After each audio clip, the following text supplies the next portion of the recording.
Current పోతే candle వెలిగించడానికి uncle. Candles ఏవి? కరెంట్ పోలేదు కదా uncle. Maha, room is good, but roommate is not good. వీలైనంత వరకు keep away from her.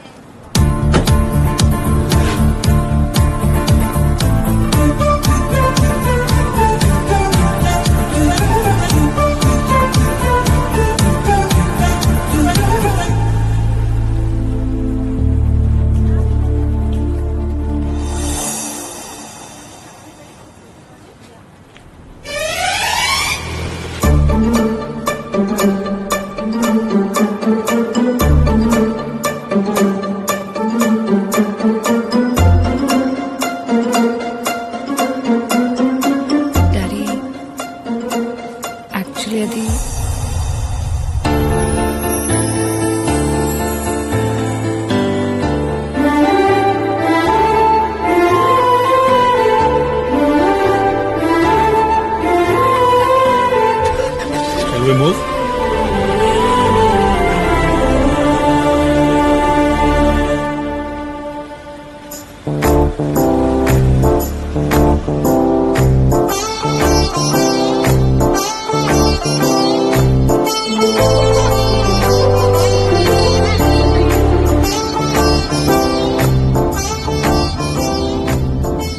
Doctor గారు ఏదో డీప్ థింకింగ్ లో ఉన్నారు.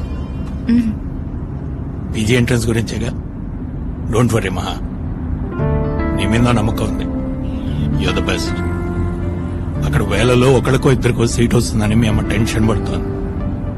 నేను అన్నాను ఆలోచించక్కర్లేదే, షీల్ మేక్ us ప్రౌడ్ అని. am I right? Yeah Hari.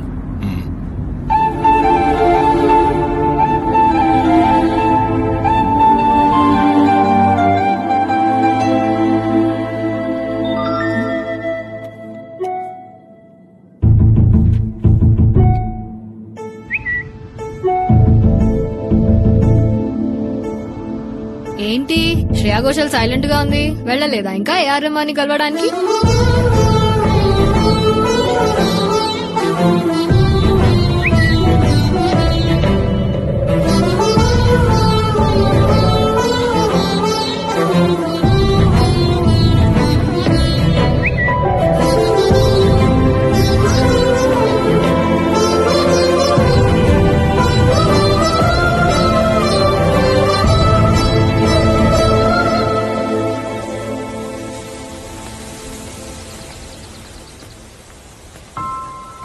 ఏమని మహా నీకు? కాసేపు వస్తానంటావు, కాసేపు రానంటావు. ఎందుకంత కన్ఫ్యూజన్? నీకు రావాలనిపిస్తారా లేకపోతే లేదు? సింపుల్. నీకేదైనా సింపుల్లేలే, ఎందుకంటే నీకు నచ్చినట్టు నువ్వు ఉండగలుగుతున్నావు. అందరూ అలా ఉండలేరుగా. నా సిచ్యువేషన్ నుండి అప్పుడే అర్థం అవుతుంది. ఏ ప్రాబ్లం ఏంటి చెప్పు, నా మీద పడతావేంటి? లేకపోతే ఏంటి? నేను పుట్టగానే నా పేరేం పెట్టాలని ఆలోచించడానికంటే ముందే పేరుకు ముందు డాక్టర్ ఉండాల్సిందే అని ఫిక్స్ అయిపోయారు.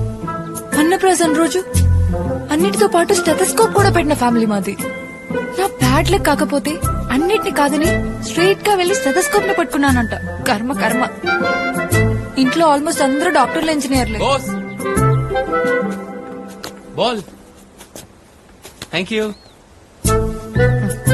వాళ్ళ అదృష్టం కొద్దీ సచిన్ టెండూల్కర్, సానియా మిర్జా మా ఫ్యామిలీలో పుట్టలేదు.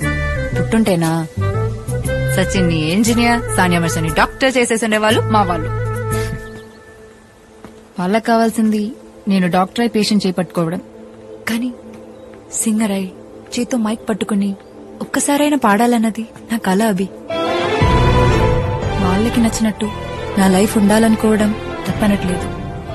బట్ బతికే నాకు నా లైఫ్ నచ్చాలిగా. Sometimes I hate myself. ఇంతకు ముందుకి ఇప్పటికి ఒకటే తేడా. ఇదివరకు ఇలాంటి సిచ్యువేషన్ వచ్చినప్పుడు నాలో నేనే అనేసుకుని, నన్ను నేనే తిట్టేసుకుని సైలెంట్ గా ఉండిపోయేదాన్ని. ఇప్పుడు చెప్పుకోవడానికి నువ్వు దొరికావు, అంతే. నాకు మ్యూజిక్ కి రాసి పెట్టలేదు అభి. వదిలే. ఎక్కడికి?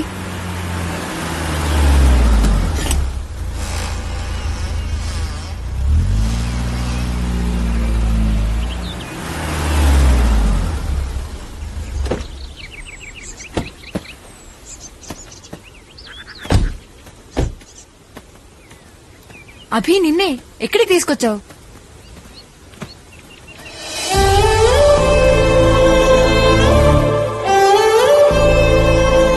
ఆరేళ్ళనుకుంటా మహా నాకప్పుడు అమ్మ చనిపోయింది. చనిపోవడం అంటే ఏంటో కూడా సరిగ్గా తెలియదు. ఎక్కువ ఏడిస్తే తిరిగి వచ్చేస్తామని తెలియదు తను. ఎప్పుడు బాధ అనిపించినా ఇక్కడికి వచ్చి ఏడ్చేవాడిని. అప్పుడు వచ్చాడు మహావాడు. నాకు వాడికి పెద్ద పరిచయం కూడా లేదు. నా బాధను అర్థం చేసుకునేంత వయసు కూడా కాదు వాడిది. జస్ట్ ఫ్రెండ్ అంతే. ఏడుస్తున్న నా దగ్గరకు వచ్చి నన్ను చూసి నా చేయి పట్టుకుని అప్పుడు దాకున్న బాధలోంచి బయటికి తీసుకొచ్చాడు.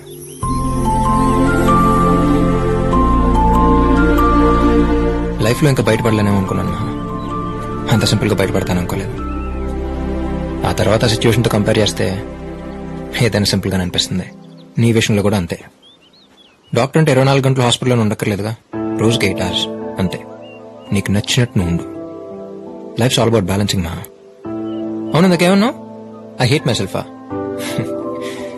మనమే మనల్ని ప్రేమించలేనప్పుడు ఈ ప్రపంచంలో ఎవరు మనల్ని ప్రేమించరు మహా. అయినా ఛాన్స్ వచ్చినంత మాత్రాన్ని అందరూ సచిన్లు సాన్యాలు అయిపోరుగా. ఒకసారి పాడతానే కదా తెలిసేది మంది వాయిసా నాయిసా అని. నాయిసా? ఏమనుకుంటున్నావు నువ్వు? బాత్రూమ్ లో నేను పాడేటప్పుడు వచ్చి వింటే తెలుస్తుంది నా టాలెంట్ ఏంటో. నీ టాలెంట్ తెలియడం కోసం మరి బాత్రూమ్ దాకా వస్తే బాగుండదమ్మా. నెక్స్ట్ వీక్ మేము పర్ఫామ్ చేయబోయే కాన్సర్ట్ లో నువ్వు పాడుతున్నావు. థ్యాంక్స్ అభి. నీ బియర్ అయ్యే లోపు నిన్ను కొన్ని క్వశ్చన్స్ అడగొచ్చా? బియర్ విత్ అబియా? అడుగు. నీ ఫ్రెండ్స్ దగ్గర నీకు నచ్చని విషయం ఏంటి? వాళ్ళందరూ తాగేసి నేను మాత్రం తాగకుండా వాళ్ళ టార్చర్ నేను భరించడం. మరి నచ్చింది? నేను మాత్రం తాగేసి వాళ్ళెవ్వరూ తాగకుండా నా టార్చర్ వాళ్ళు భరించడం. ఫ్రెండ్ కి బెస్ట్ ఫ్రెండ్ కి తేడా ఏంటి? మన గతంలో జరిగిన కథలు చెప్తే వినేవాడు ఫ్రెండ్, కానీ ప్రతి కథలో ఉండేవాడు బెస్ట్ ఫ్రెండ్. నీ భాషలో చెప్పాలంటే మనం హాస్పిటల్ అడ్మిట్ అయినప్పుడు ఒంట్లో ఎలా ఉందరా అని అడిగేవాడు ఫ్రెండ్, నర్స్ ఎలా ఉందరా అని అడిగేవాడు బెస్ట్ ఫ్రెండ్. అభి మంచి ఫామ్ లో ఉన్నట్టున్నావు. ఏదో బియర్లో. మరి బెస్ట్ ఫ్రెండ్ కి లవర్ కి? మన పక్కన ఒకరుంటే బాగుంది అనిపిస్తే బెస్ట్ ఫ్రెండ్, మన పక్కన ఒకరు లేకపోతే ఉండలేమనిపిస్తే లవర్. నేను ఎవరైనా లవ్ చేస్తే తన దగ్గర నుంచి నువ్వు ఎక్స్పెక్ట్ చేసేదేంటి? ఏడవటం. ఏంటి? ఏడవటం. ఈ నవ్వు, కోపం, ఇష్టం ఇవేమైనా యాక్ట్ చేయొచ్చు, కానీ ఏడవటం మాత్రం యాక్ట్ చేయలేం. మన కోసం ఒకరు ఏడుస్తున్నారంటే ఈ ప్రపంచంలో అందరికంటే ఎక్కువ వాళ్ళు మనల్ని ప్రేమిస్తున్నట్టు. మరి నువ్వు ఎప్పుడైనా ఏడ్చావా? మనకింకా అదృష్టం కలగలేదు. డోంట్ వరీ, తొందరలోనే ఏడుస్తావు. నువ్వు నా లైఫ్ లోకి రావడం అన్నది ఇట్ మీన్స్ అ లాట్. ఫ్యామిలీని కన్విన్స్ చేస్తానా లేక డాక్టర్ గా మాత్రమే కంటిన్యూ అవుతానా తెలీదు, కానీ రేపు నా ఫ్యూచర్ ఏదైనా మ్యూజిక్ ని మాత్రం వదలను. బయలుదేద్దామా? నాకు మహా మీద ఎలాంటి ఫీలింగ్స్ అయితే ఉన్నాయో దానికి నా మీద నుంచి మించి అలాంటి ఫీలింగ్స్ ఉన్నాయనిపించింది. వాసు గారితో మాట చెప్పి ప్రపోజ్ చేసేద్దాం అనుకున్నాను.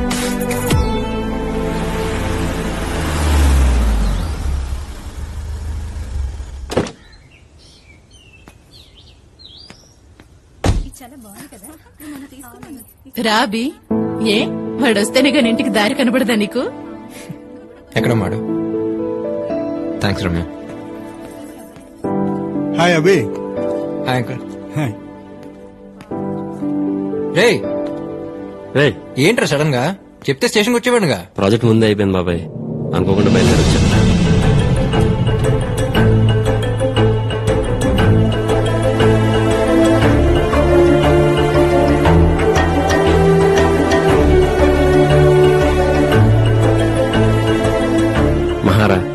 మహా, అభి నా బెస్ట్ ఫ్రెండ్. వాసు, మామయ్య బయలుదేరుతున్నారా? ఒకసారి రా. బయలుదేరా.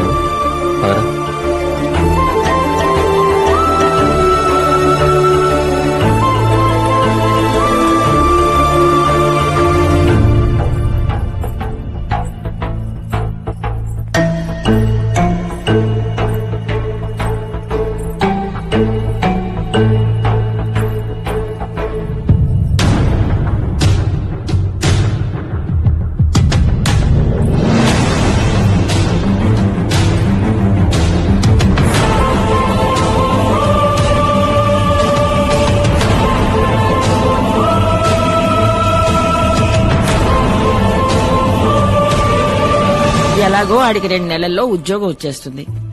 ఆ మాట అది అనేసుకుంటే 2 వైపులా వెతకడాలుండవుగా. ఏమంటావరా? నీకు ఇంకేం పనిలేదా బామ్మ? ఇంతకంటే ఈ వయసులో ఇంకేం పని ఉంటుంది? ఆ? చెప్పేందుకు ఏం జరగలేదురా. లాస్ట్ ఇయర్ పెళ్లికి వెళ్ళాను కదా ఇంట్లో వాళ్ళతో, మహా వాళ్ళ అన్నైతే. చాలా రోజుల తర్వాత మళ్ళీ తను నేను అక్కడే చూశాను. అప్పుడెప్పుడో వచ్చిన మిస్అండర్స్టాండింగ్ వల్ల మాటలే మా ఫ్యామిలీస్ మధ్య. ఆ పెళ్లిలో మా బామ్మ ఎమోషనల్ పర్ఫార్మెన్స్ కి అందరూ సరెండర్. ఆ తర్వాత అకేషనల్ గా ఫ్యామిలీస్ కలవటం, మాట్లాడుకోవటం ఇలా చాలా జరిగాయి. మహాన్ చూసిన తక్కువ సార్లు మాట్లాడుకుని చాలా తక్కువ మాటలు, కానీ ఎందుకో తెలియదు తను నాకు బాగా నచ్చింది. తన గురించి నాలో నేను ఎలా అనుకోవటం తప్ప ఇలా అనుకుంటున్నాను మహాకి ఏమాత్రం తెలియదు. Luck or God's grace everything looks positive. నా విషయంలో ఇద్దరు ఫ్యామిలీస్ చాలా హ్యాపీ. నాలాంటి ఆలోచన తనకే ఉంటే అసలు ప్రాబ్లం లేదురా. బట్ తన మనసులో ఏముందో తెలియాలిగా. చూద్దాం. సర్లే, నా సంగతి అలా ఉంచి నువ్వు లవ్లో పట్టవేంట్రా? ఎవరా అమ్మాయి? నా పరిచయం చేయవా?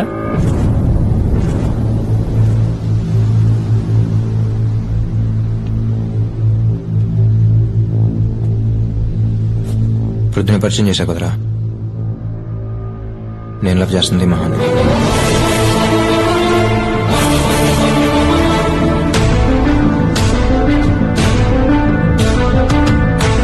రేయ్, నువ్వు మహాన్ లవ్ చేస్తున్నావు తెలియగానే నేను సైలెంట్ అయిపోయి సైడ్ అయిపోయి ఒక డ్రామా క్రియేట్ చేసి ఇలా యాక్ట్ చేయడం నా వల్ల కాదురా.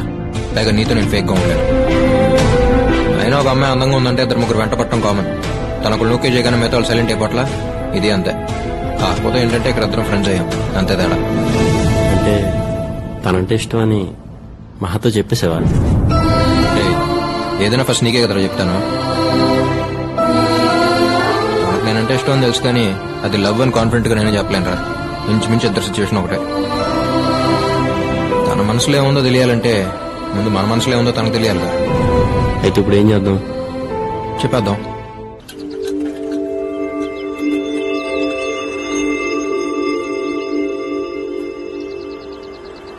అలా క్యాపుచినో. Okay sir. నాకు అదే. Okay. 1 cold coffee with whipped cream, ice blended, not crushed. Okay ma'am. వెళ్ళేంత వరకు డాడీ మమ్మీలు ఇద్దరు నీ గురించే మాట్లాడుకున్నారు. తెలుసా ఆ రోజు? వాడికి మంచి ఫ్యూచర్ ఉంది, నాకు తెలుసు వాడు పర్ఫెక్ట్ అని. అలా ట్రాన్స్ లోకి వెళ్ళిపోయారు. They are so happy for you అసు.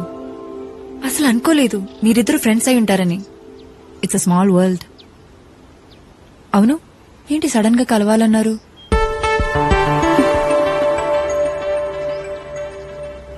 ఓ వారం, నెల ఆ తర్వాత చెప్పాలనుకుందే మహా. కానీ ఇప్పటికిప్పుడు ఇలా చెప్పాల్సి వస్తా అనుకోలేదు. నేను వీడు ఫ్రెండ్స్ కాకపోయి ఉంటే అసలు ఈ ప్రాబ్లం వచ్చేదే కాదు. కానీ ఇద్దరు ఫ్రెండ్స్ కాబట్టి మా ఇద్దరి మధ్య ఏ ప్రాబ్లం రావడం మాకు ఇష్టం లేదు. సో సో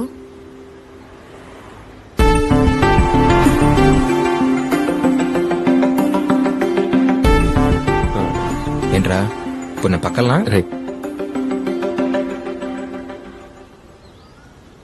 మహా, ఎప్పుడైతే వీడు నేను మీ అన్నయ్య పెళ్లి చూశాడో అప్పుడే ఫ్లాట్. నీకోసం గుండెల్లో గుడి, చర్చు, మసీదు అన్నీ కట్టేశాడు. మామూలుగా ఒక అమ్మాయి గురించి మాట్లాడటం ఇప్పుడు వినలేదు.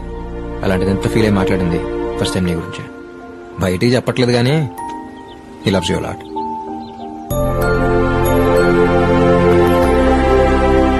ఇప్పుడన్నా చెప్పరా? నాకు నీ మీద ఉన్న ఫీలింగ్ కి లవ్ అనే మాట కరెక్ట్ కదా తెలియదు మహా. ఎందుకంటే నాకు సంబంధించినంత వరకు it's more than that. Love అంటే కొద్ది రోజులు కలిసి ట్రావెల్ అయ్యి ఒకళ్ళనొకళ్ళు అర్థం చేసుకుని కలిసి బతికితే బాగుంటుందా లేదా అని ఆలోచించి తీసుకునే ఒక డెసిషన్. నిన్ను చూసి నెక్స్ట్ మినిట్ డిసైడ్ అయిపోయిన మహా, ఇక ఆలోచించక్కర్లేదని. ఇంట్లో వాళ్ళు ఎవరిని చెప్తే వాళ్ళనే చేసుకుందాం అనుకుని నేను పెళ్ళంటూ చేసుకుంటే మహానే చేసుకుంటాను ఇంట్లో ధైర్యంగా చెప్పేంతగా నచ్చేసాం. బట్ నీ ఇష్టం ఏంటో తెలియకుండా నా ఇష్టం నువ్వని చెప్పడం నీ ఫీలింగ్స్ కి రెస్పెక్ట్ అన్నట్టే. అందుకే అయిపోయాను మహా. నువ్వు కాదంటే ఏమవుతానో తెలియదు గాని అవునంటే మాత్రం నాకంటే హ్యాపీగా ఇంకెవరూ ఉండలేరు మా. వాటమ్మా వాసు, వాట్ చేసమ్మా? ఏదో ఫ్లోలో నీ గురించి అలా ఫీల్ అయ్యాను కానీ వీళ్ళు ఎంత ఫీలింగ్ ఉందని నిజంగా నేను అనుకోలేదు మహా.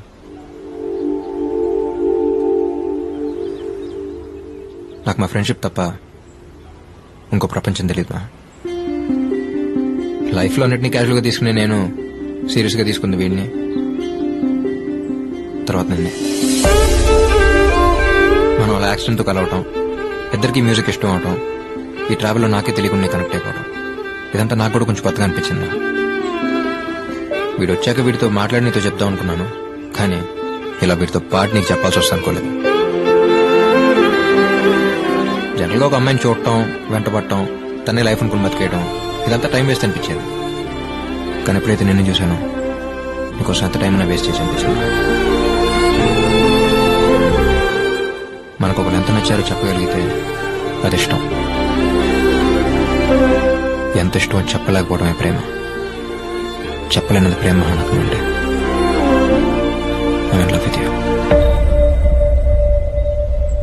నువ్వు అవునన్నా కాదన్నా రేపు నా ఫ్యూచర్ ఏదైనా you'll always be A part of my life.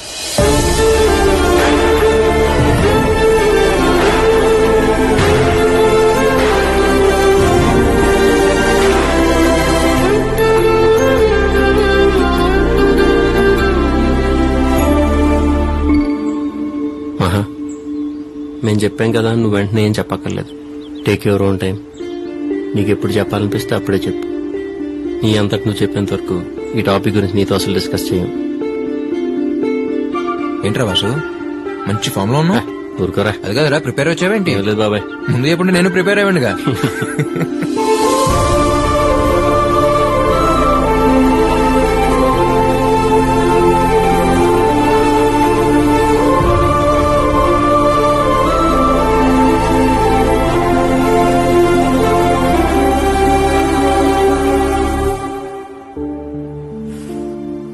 అయినా ఇద్దరు ఒకేసారి ప్రపోజ్ చేయడం ఏంటి? సడన్ గా వచ్చి చెప్పేసరికి ఏం అర్థం కాలేదు. తర్వాత ఆలోచించాను, తప్పే ఉంది. దీన్ని ఇష్యూగా ఫీల్ అయ్యి పొసెసివ్ గాను ఈగో కింద తీసేసుకుని వాళ్ళు గొడవ పడకుండా జెన్యున్ గా అనిపించింది చెప్పారు.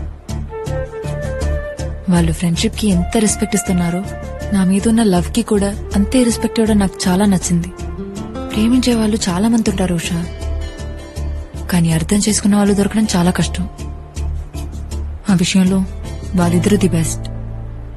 ఇంతకీ నువ్వెవరిని లవ్ చేస్తున్నావు?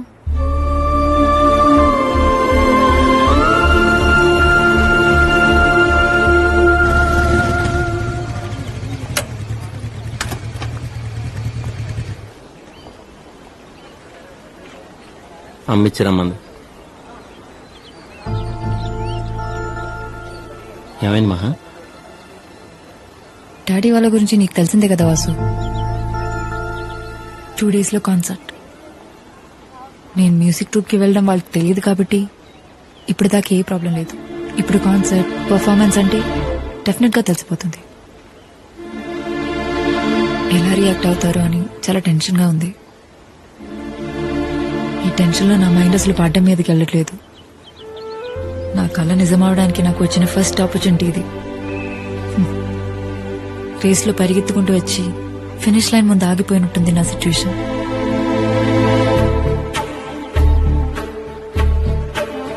ఒక నిమిషం.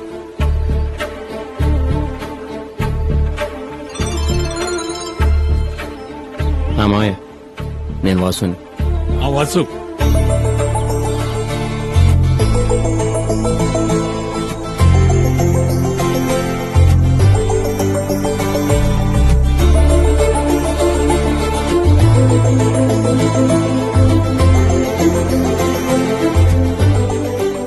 ఒకసారి మాకే వాసు. మావయ్య మాట్లాడు. Hello daddy. ఎంతో ఆలోచించి ఉంటే తప్ప వాసు అంతలా మాట్లాడు. I think is right. Daddy cricket అంటే చాలా ఇష్టం. ఇప్పటికి ఇండియా పాకిస్తాన్ మ్యాచ్ వచ్చిందంటే అన్ని పనులు మానేసుకొని టీవీ ముందు సెటిల్ అయిపోతాను.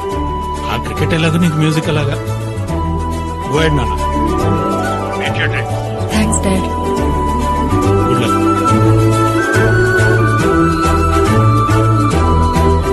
ఇంకెప్పుడు ఎలాంటి సిచ్యువేషన్లోనూ ఎక్కడ నువ్వు అయిపోకూడదు. All the best. కాన్సర్ట్లో కలుద్దాం. బాయ్.